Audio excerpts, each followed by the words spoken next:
यानंतरची जी बातमी आहे ती आपल्या हृदयाला पीळ पाडणारी अशी आहे, कारण जगातून जाताना त्यानं 5 जणांना जीवदान दिलं, पण जेव्हा त्याच्या दातृत्वानं 5 जणांचा जीव वाचला त्याच वेळी त्याला आपल्या नुकत्याच जन्मलेल्या मुलीचा चेहरा देखील पाहता आला नाही। ही घटना आहे नांदेडमधली। कंधारच्या पानशेवडीच्या संतोष मोडे यांचं नांदेड हैदराबाद रस्त्यावरती अपघाती निधन झालं होतं, पण जगाचा निरोप घेताना संतोषच्या अवयवदानानं 5 जणांचा जीव वाचवलाय। पण हृदयराव गोष्ट आहे ती ही की जेव्हा त्याच्या अवयवदानाचे 5 जणांचा श्वास परतत होता तेव्हाच पत्नीनं जन्म दिलेल्या गोंडस मुलीचा चेहरा संतोषला बघताही आला नाही। पण संतोषच्या आठवणी जाग्या ठेवण्यासाठी त्याच्या मुलीचं नामकरण संजीवनी असं करण्यात आलंय।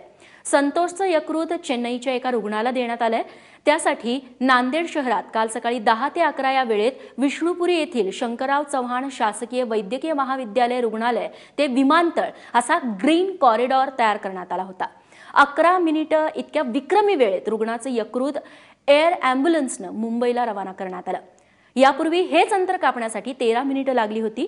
2 दिवसांपूर्वी सुधीर रावळकर यांच्या अवयवदान आणि अवयवाच्या वाहतुकीमुळे चर्चेत आलेल्या नांदेडनं बुधवारी पुन्हा ग्रीन कॉरिडॉरच्या माध्यमातून नवा इतिहास रचला।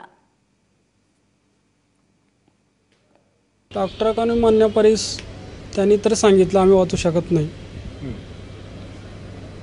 शेवटी असा विचार केला तो तर गेलाय, पण त्याच्या स्वरूपात कोणीतरी जगावं या दृष्टिकोनातून मी तरी हा निर्णय घेतलेला आहे।